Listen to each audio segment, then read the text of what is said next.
শ্রদ্ধা জানাচ্ছি।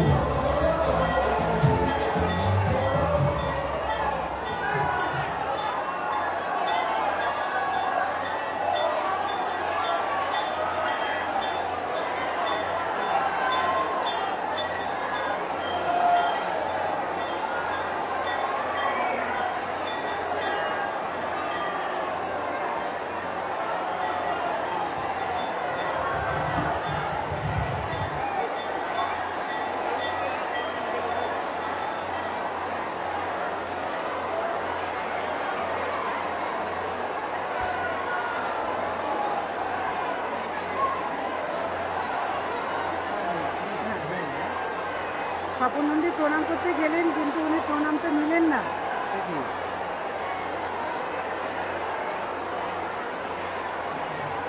আপনারা জানেন আমাদের বাংলার মা আমাদের মমতা বন্দ্যোপাধ্যায় আমাদের কাজীপুর মাঠে উনি এসেছেন, বক্তব্য রাখবেন, দিক নির্দেশ করবেন।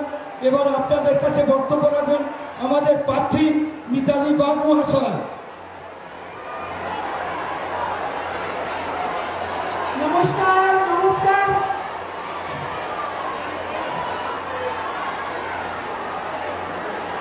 নমস্কার। প্রথমে যেহেতু এটা ঠাকুর শ্রী শ্রী রামকৃষ্ণের মাটি, সারদার মাটি, ঘণ্টেশ্বরের মাটি, রাজা রামমোহনের মাটি, বাবা তারকেশ্বর তারকনাথের মাটি, আমি প্রথমে একটু নতশিরে আমি ওনাদের নতশির সতর্ককে একটু প্রণাম করতে চাই।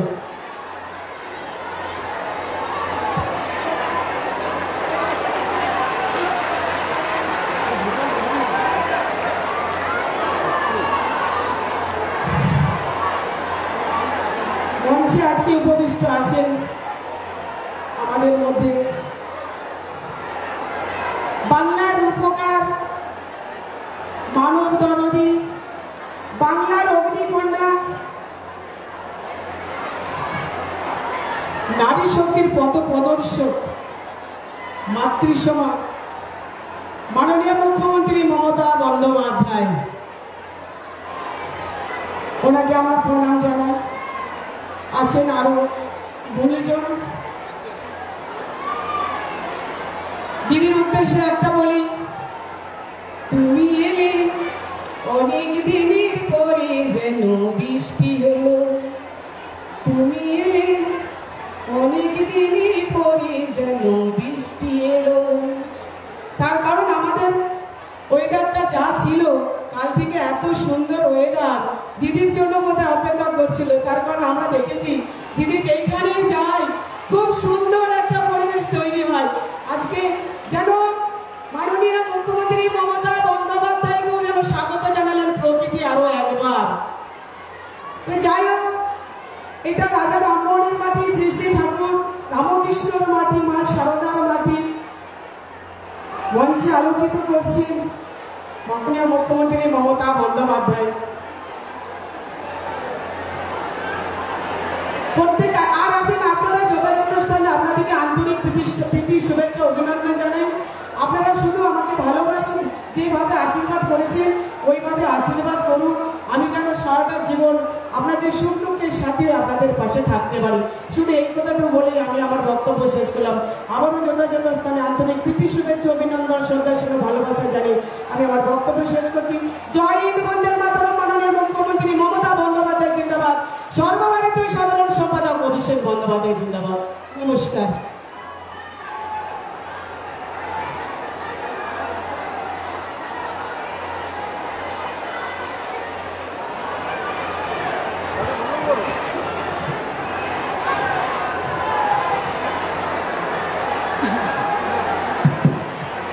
এবার আপনাদের কাছে আমাদের বাংলার মা মমতা বন্দ্যোপাধ্যায়, যার জন্য বাংলা এত উন্নয়ন, সে দিদি আপনাদের কাছে বক্তব্য রাখছেন। উপস্থিত আমাদের প্রার্থী মিতালি বাগ, আমার প্রিয় সাথী কল্যাণ বন্দ্যোপাধ্যায়, অরূপ বিশ্বাস, স্বপন নন্দী, রমেন্দু, করবী মান্না, অরূপ ধারা, কৃষ্ণচন্দ্র সাঁতরা, মেহেবুব রহমান সহ সব জেলা পরিষদ, গ্রাম সভা, পঞ্চায়েত সমিতি, মিউনিসিপ্যালিটি, ফ্রন্টাল অর্গানাইজেশন, এছাড়াও Arambagh, Khanakul 1-2, Arambagh 1, Pursurah block, Haripal block, chairman Arambagh পুরসভা, চন্দ্রকোনা ব্লক, সবাই নির্বাচনী এজেন্ট এবং টাউন চন্দ্রকোনা, রামপুর টাউন, তাদের সভাপতিরা সকলেই এখানে উপস্থিত আছে। মেটালি শুরু করেছিল, কল্যাণ আগে বলেছে, কিন্তু আমার বক্তব্য আজকে সংক্ষিপ্ত। আমি 1.5 মাস আগেও আরামবাগে এসেছিলাম, পাবলিক ডিস্ট্রিবিউশন প্রোগ্রাম আর অনেক উদ্বোধন ছিল, সেই জন্য। আরামবাগ আমার কাছে নতুন কিছু নয়, অনেক পুরনো জায়গা। আজকে নতুনরা যারা এসছেন অনেকেই হয়তো ভুলে গেছে আমরা যে আরামবাগকে দেখেছি, সে আরামবাগ আদৌ কি আগেকার আরামবাগের সাথে কোনো তুলনা চলে? চলে না। আরামবাগে যে রাস্তাঘাট করা হয়েছে, জয়রামবাটি কামারপুকুর থেকে শুরু করে 3000 কোটি টাকা রাস্তা হচ্ছে। তারকেশ্বর বিষ্ণুপুর রেল লাইন আমি করে দিয়ে গিয়েছিলাম, মনে রাখবেন। জয়রামবাটি এলাকার ঢেলে উন্নয়ন হচ্ছে, 4,85,000 বাড়িতে পানীয় জল পৌঁছে দেওয়া হয়েছে।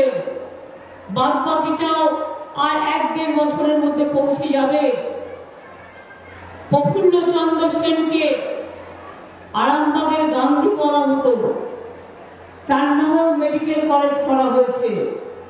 বাস স্ট্যান্ড থেকে শুরু করে, মেডিকেল কলেজ থেকে শুরু করে, কলেজ থেকে শুরু করে, স্টেডিয়াম থেকে শুরু করে, রাস্তা থেকে শুরু করে, জেটি থেকে শুরু করে, ITI থেকে শুরু করে, পলিটেকনিক থেকে শুরু করে, কিষাণ মান্ডি থেকে শুরু করে, পথসাথী থেকে কিচ্ছু বাকি নেই, সবটাই করা হয়েছে। কিন্তু এবার যেটা করণীয় সেটা হচ্ছে বিজেপিকে ভোট যুদ্ধে হারানো। আমি প্রথমে একটু বলে নিই আরামবাগ কি ছিল, অল্প করে। আরামবাগে আমরা প্রোগ্রাম করতে এসেছিলাম অনেকবার। আমার একবার মনে আছে, আমি জয়রামবাটি কামারপুকুর পাশে বাঁকুড়ার একটা গ্রাম ছিল গোপীনাথপুর শিহর, দিনের বেলায় মিটিং করে গিয়েছিলাম।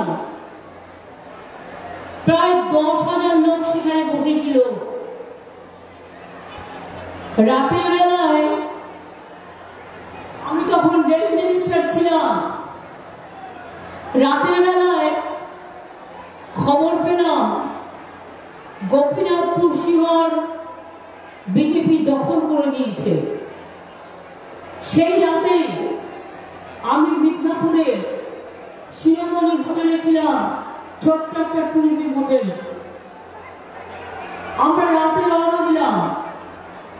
রওনা দিয়ে যখন এসে পৌঁছালাম, দেখলাম মানুষ, তৃণমূল কংগ্রেস কর্মীরা আতঙ্কে গঙ্গা পুকুরের জলের মধ্যে গলা পর্যন্ত ভেজানো অবস্থায় দাঁড়িয়ে আছে। কোথাও আগুন জ্বলছে, মদ মাংস রান্না হচ্ছে, সিপিএম আনন্দ করে খাচ্ছে। আর আমাদের ছেলে মেয়েরা পুকুরের মধ্যে কাদায় ডুবে বসে আছে।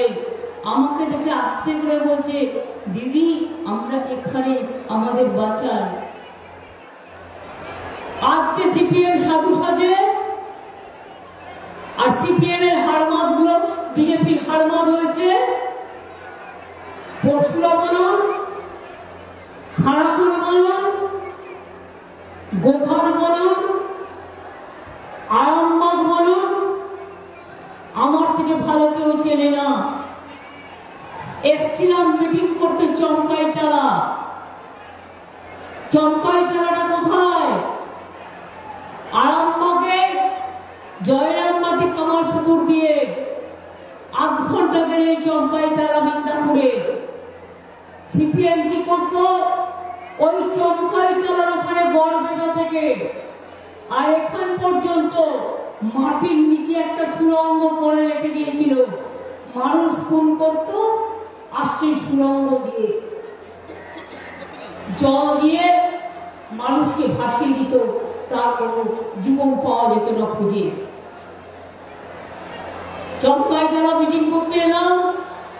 অজিত পাজাও সেদিন আমার সাথে ছিলেন। অজিত পাজাও মন্ত্রী ছিলেন, আমিও মন্ত্রী ছিলাম। আমার কাছে হঠাৎ খবর এলো ডেকোরেটর আসছে না। সিপিএম কে মাইক লাগাবে, মাইক ম্যানকে বলে দিয়েছে মাইক হবে না, ডেকোরেটর আসছে না। আমরা কলকাতা থেকে একটা ডেকোরেটর নিয়ে এলাম, মাইক ম্যান নিয়ে এলাম। মিটিং করতে করতে ছোট্ট স্টেজের মতো হলো, আমাদের স্টেজ কেটে দিল।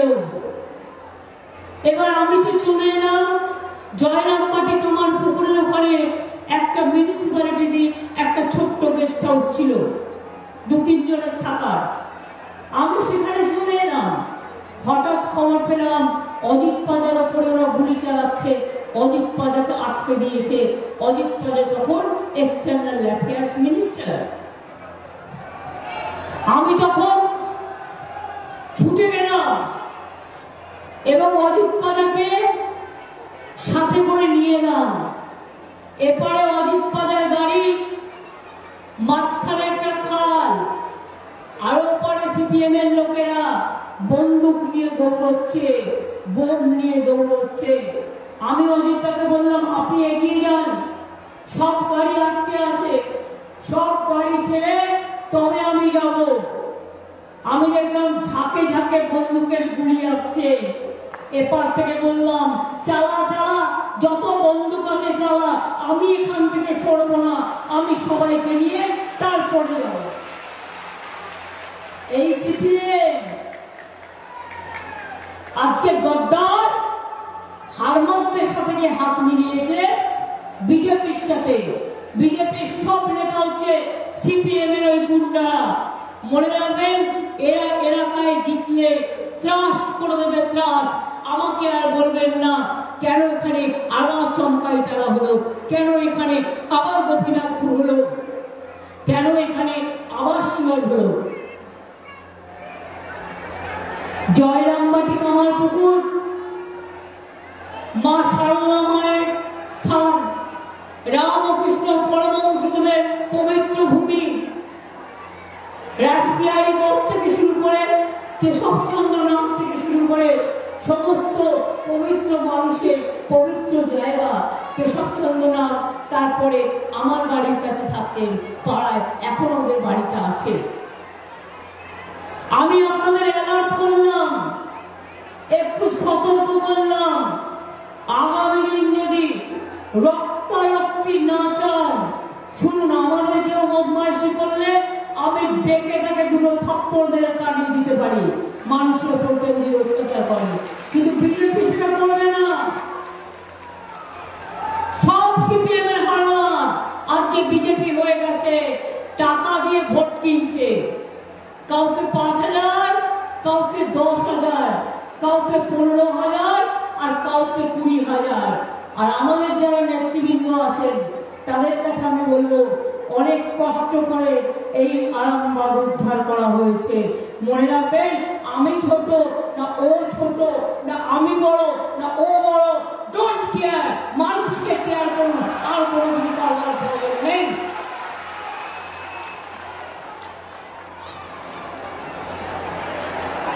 পরশুরায় বিজেপি একটা গুন্ডা আছে, ইকবাল মারা যাওয়ার পর খানাকুলে ইকবালে মেরেছিল, ততদিন এলাকা কন্ট্রোলে রাখত। ইকবালের দাদা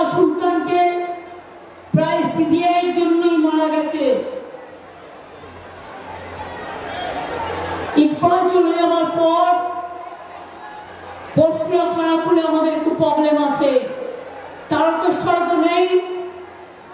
যদি খানাকুল আর এই খানাকুল আর পরশুরার প্রবলেম হয়, তোমরা সেটাকে মেটাবে। তারকেশ্বরে তো প্রবলেম হওয়ার কথা নয়, হরিপাল বেচার এলাকা তো প্রবলেম হওয়ার কথা নয়, কৃষ্ণর এলাকায় তো প্রবলেম হওয়ার কথা নয়। গোঘাটের মানুষরা কোথায়? প্রবলেম হওয়ার তো কথা নয়। গোঘাট একসময় মানুষ হেরে গেছে, তাতে কি আছে? মানুষ হারিয়েছেন, আবার মানুষ জেতাবে। এবার আমাদের প্রার্থীটাকে মিতালি বা এসো তো ওইদিকে, হচ্ছে বাগদি কমিউনিটির একটি মেয়ে, উচ্চ শিক্ষা করেছে, এবং এই যে বলতো না বাউরি বাগদিদের টিকিট দেয় না, আজকে আমরা প্রমাণ করে দিয়েছি বাউরি বাগদি ভূমিজ সমাজ সমস্ত নিম্ন বর্ণের লোকেরাও প্রার্থী হতে পারে। আমার বর্তমানে ডক্টর শর্মিলা সরকার নিম্ন বর্ণ মেয়ে, ওখানকার হচ্ছে বাগদি, আর একজন হচ্ছে বাউরি। সুতরাং এই যে মর্যাদাটা আপনাদের হাতে তুলে দিয়েছি, এই মেয়েটি জীবনে বিয়ে করেনি কেন জানেন? ভালো করে দলটা করবে বলে। গ্রাম সভা করেছে, পঞ্চায়েত সমিতি করেছে, জেলা পরিষদ করেছে, আজ পর্যন্ত কেউ তার নামে একটা কালির আঁচড় দিতে পারবে না।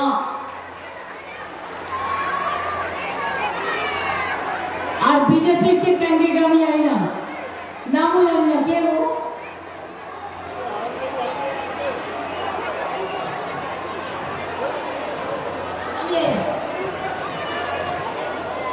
এখানে বিজেপির যিনি হারমাদ, বিজেপির হারমাদরা আমি শুনলাম মিতালি বাগের গাড়িও ভাঙচুর করেছে, তার ড্রাইভারকেও মেরেছে।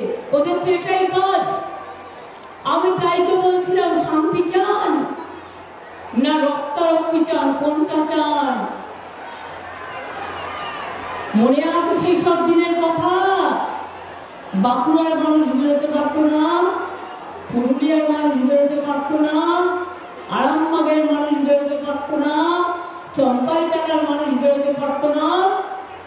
আপনাদের গড়বেতা দিয়ে যে রাস্তাটা আছে আপনারা জানেন, আমি শুনলাম একটি পরিবারের দুটি ছেলেকে খুন করা হয়েছে। আমি ছুটে গেলাম, একজন বয়স্ক মা আমাকে বলছে, মা গো আমাকে একটা বন্দুক দিতে পারো আর একটা তৃণমূলের পতাকা? আমি বললাম কেন মা, বন্দুক দিতে নেই? বললাম না বলবো, আমার দুটো ছেলেকে সিপিএম খুন করেছে, ওদের দুটো ছেলেকেও আমি খুন করবো, আমি আর মাতৃজীবন রাখতে চাই না। অনেক ঘটনা আমার মনের মধ্যে লিপিবদ্ধ করা আছে। আমি রাস্তায় পথ চলি আর এই ঘটনাগুলো আমায় চালায় আর বারবার করে মনে করিয়ে দেয়। আমাদের ভোট দেবেন কেন? যদিও এটা বাংলার ইলেকশন নয়, এটা দিল্লির ইলেকশন। দিল্লির ইলেকশনে দিল্লিকে বদলাতে হবে, দিল্লিতে উল্টাতে হবে, দিল্লিকে পাল্টাতে হবে, দিল্লিকে পরিবর্তন আনতে হবে। দিল্লিতে বাংলা সরকারের সাথে যেন নরেন্দ্র মোদীরা তুলনা করার চেষ্টা না করে। শুধু মিথ্যে কথা বলে। এবার বলুন, 2021 ইলেকশনের আগে আমরা কি বলেছিলাম? জিতলে লক্ষ্মীর ভান্ডার করে দেব। দিয়েছি কি দিইনি? এবং এখন আবার বলছি, এটা যতদিন বাঁচবেন ততদিন পাবেন। জিজ্ঞেস করুন কৃষকদের ভাতা 10,000 টাকা দিয়েছে কি দিইনি?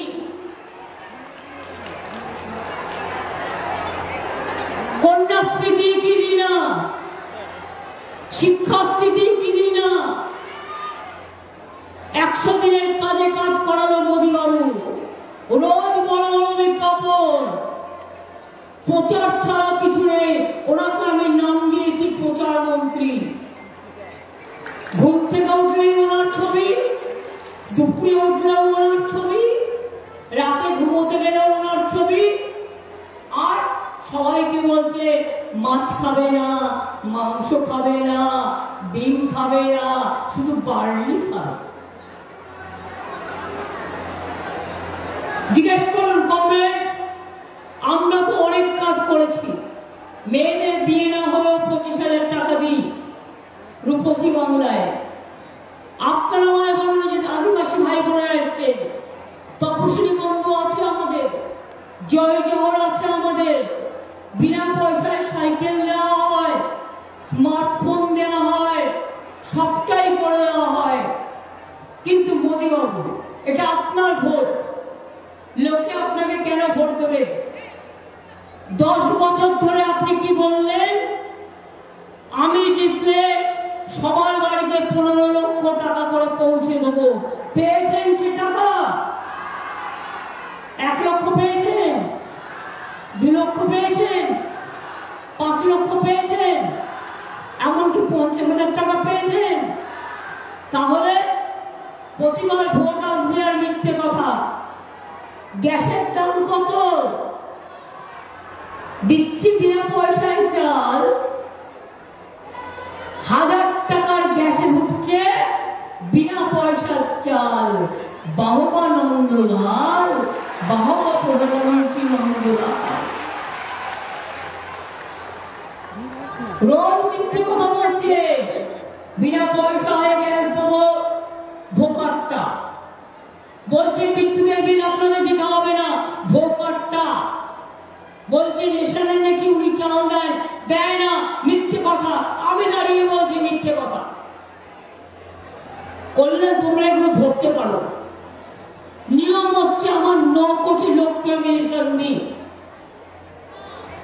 সেন্ট্রালের ধার্য হচ্ছে 7,000 কোটি টাকা বছরে, আর রাজ্যের 9। এই 2 বছর কোভিডের পর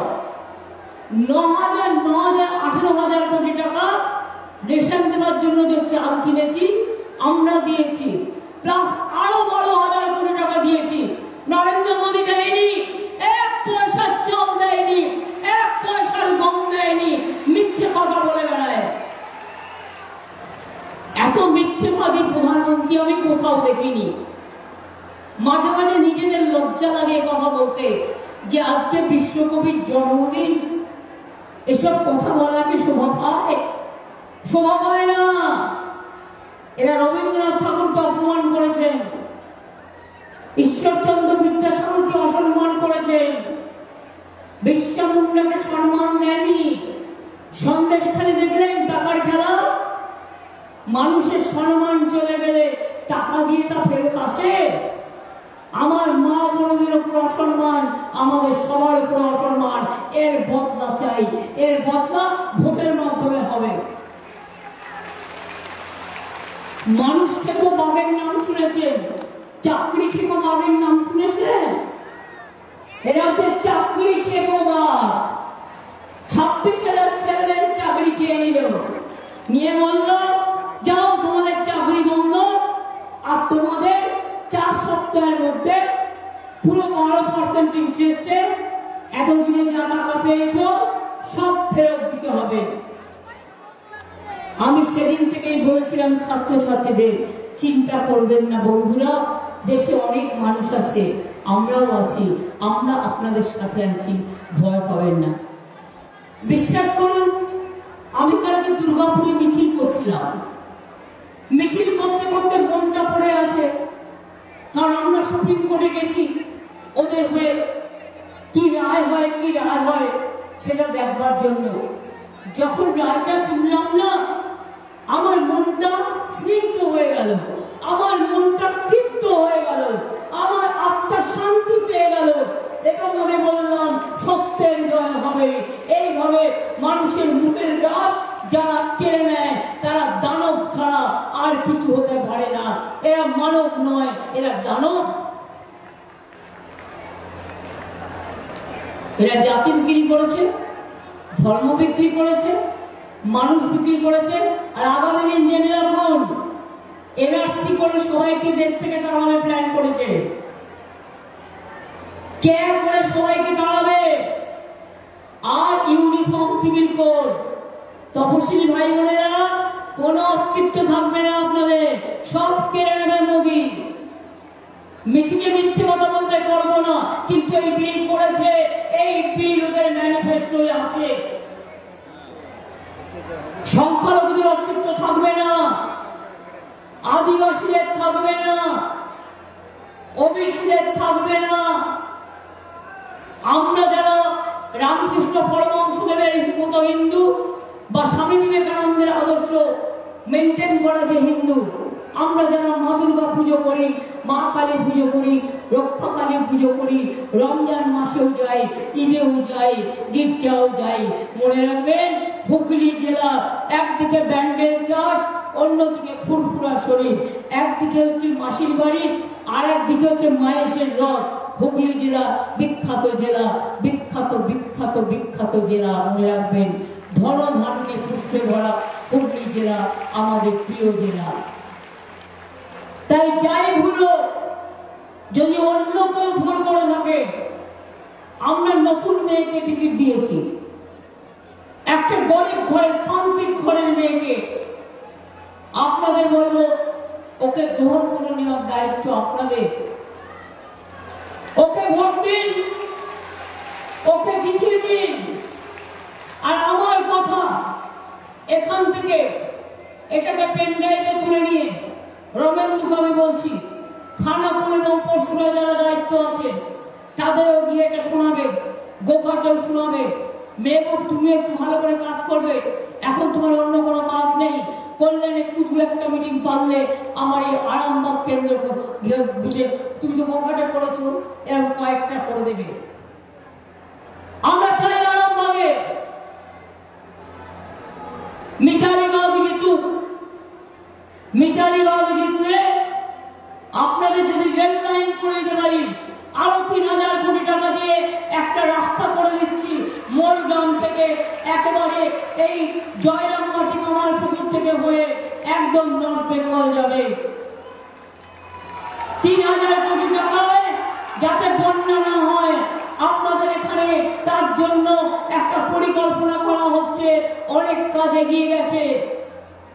এছাড়াও আরামবাগ মাস্টার প্ল্যান প্রায় সমাপ্তির মুখে, রেল শুধু দুটো ব্রিজ করছে না বলে আমাদের টাইম লাগছে, আদারওয়াইজ আমরা অনেকটা কাজ করে দিয়েছি, বাদ বাকিটাও করে দেবো।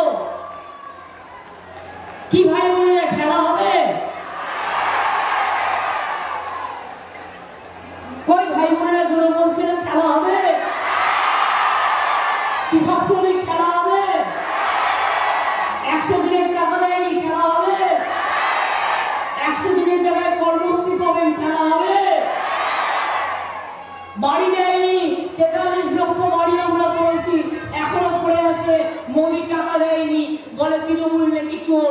আমি বলি, তৃণমূল যদি চোর হয় তাহলে তুই হচ্ছিস মাফিয়াদের একেবারে ঠাকুর দাদা।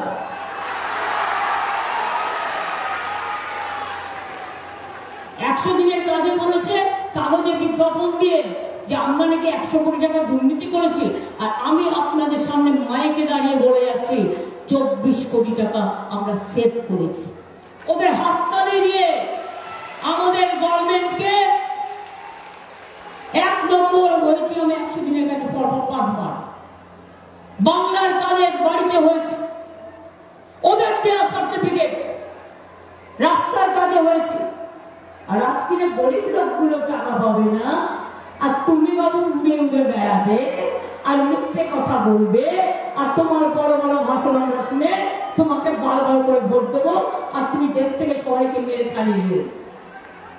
এবার যদি জিতে সব গেল, আর ইলেকশন হবে না, দেশটাও থাকবে না, আপনারাও থাকবেন না।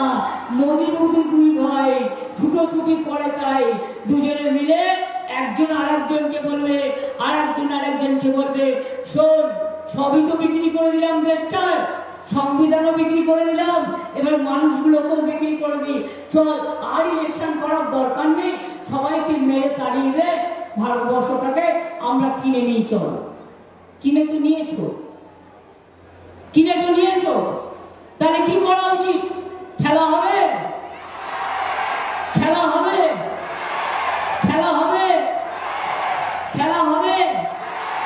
সংখ্যালঘু ভাই বোনেরা খেলা হবে, তপশিলি ভাই বোনেরা খেলা হবে, আদিবাসী ভাই বোনেরা খেলা হবে, সাধারণ মা বোনেরা খেলা হবে, আমার ঘরের মায়েরা খেলা হবে, আমার ঘরের বোনেরা খেলা হবে, আমার ঘরের আম্মারা খেলা হবে, আমার ঘরের দাদারা মাদাররা খেলা হবে। তাহলে মনে রাখবেন, আগামী 20 তারিখে যে ভোট এখানে আছে, আরামবাগের যে ভোট আছে, এবং শ্রীরামপুরে কল্যাণ ব্যানার্জি আছে, এবং হুগলিতে রচনা ব্যানার্জি আছে, তিনজনকে জোড়া ফুল চিহ্নে ভোট দিয়ে আপনারা জেতাবেন। তারপরে বলবেন, দিদি আমাদের এই কাজটা বাকি আছে, দিদি দেখে দেবে, চিন্তা করবেন না, আগে তো কিছুই ছিল না, এখন সবটাই আছে, আরো পাবেন। আমি বলি, বিশ্বকবি রবীন্দ্রনাথ ঠাকুরের ভাষায়, প্রাণ ভরিয়ে তৃষা করিয়ে আরো আরো আরো দাও প্রাণ, আরো আলো আরো আলো এই নয়নে প্রভু ঢালো। আবার বলি, আলোকের এই ঝর্ণা ধারায় ধুইয়ে দাও। অথবা বলি, অন্ধকারের উৎস হতে উচ্চারিত আলো, সকল দ্বন্দ্ব বিরোধ মাঝে জাগ্রত যে ভালো, সেই তো তোমার ভালো। আবার বলি, বিজেপি আসবে, ওদের ফোনা, ওরা ফোনায় ডাক দেবে। রবীন্দ্রনাথ ঠাকুর বলেছিলেন, নাগিনীরা চারিদিকে ফেলিতেছে বিষাক্ত নিঃশ্বাস, শান্তির ললিত বাণী শুনাইবে ব্যর্থ পরিহাস। বিদায় দেবার আগে তাই, নেবার আগে তাই ডাক দিয়ে যাই, দানবের সাথে যারা সংগ্রামের তরে প্রস্তুত হতেছে ঘরে ঘরে, আমার মানবীরা প্রস্তুত হচ্ছে, আমার মা বোনেরা প্রস্তুত হচ্ছে, আমার ইয়াং জেনারেশন এগিয়ে আসতে হবে। দেখো দিদি তোমাদের জন্য স্ট্যান্ড নিতে পারে কি পারে না। আমার 10 লক্ষ চাকরি রেডি আছে, এরা করতে দেয় না। লোকের চাকরি দেওয়ার ক্ষমতা নেই, কিন্তু মায়ের গোসাই কেড়ে নেয়, কাটতে আমরা দেব না। তাই এটুকু বলে, আমার আদিবাসী কিছু ভাই বোনেরা এসছেন আজকে রবীন্দ্র জয়ন্তীর দিনে, তাদের আমি আসতে বলবো, এবং একটা রবীন্দ্রসঙ্গীতের মধ্যে মধ্যে আপনারা সবাই তাল মেলাবেন। হয়তো তালটা রিহার্সাল করা নেই বলে ঠিক নাও হতে পারে, সেটা মনে রাখবেন। মা বোনেরা একটু উলুধ্বনি হবে, অনেক লড়াই করছি। আজকে 1 মাস 10 দিন বাদে বাড়ি যাব, তারপরে আবার ওখান থেকে প্রোগ্রাম করে আবার আসবো। আপনাদের বাড়ির মা বোনেরা একটু শঙ্করধ্বনি হবে, একটু উলুধ্বনি হবে, একটু দোয়া হবে। এই ভাইরা, তালি কোথায় গেল? তালি মায়েদের উলুধ্বনি, দোয়া, ভাইদের তালি। মনে রাখবেন, আগামী দিন ভারতবর্ষ থেকে বিজেপি হবে খালি। আগে বলতো বেঙ্গলে এসে इस बार 200 पार, আর এবার বলছি इस बार 400 पार। আমরা বলি তোমাকে করবো আমরা পগার পার। মানুষ তৈরি আছে এই বিশ্বাস থাকে। অনেক অনেক ধন্যবাদ। জয় হিন্দ, বন্দে মাতরম, ইনশাআল্লাহ, জয় জোহার। আপনাদের সকলকে প্রণাম, নমস্কার। মা শারদা, রামকৃষ্ণ পরমহংসদেব এবং যত আমার সাধু সন্তরা আছেন সকলকে আমার অনেক অনেক প্রণাম এবং আমার সম্মাননা জানিয়ে যাচ্ছি আজকের এই 25শে বৈশাখ শুভ দিনে। ভালো থাকবেন। জয় হিন্দ, বন্দে মাতরম, জোহার, ইনশাআল্লাহ। জয় বাংলা, জয় বাংলা, জয় বাংলা, জয় বাংলা, জয় বাংলা, জয় বাংলা। 4 minute time.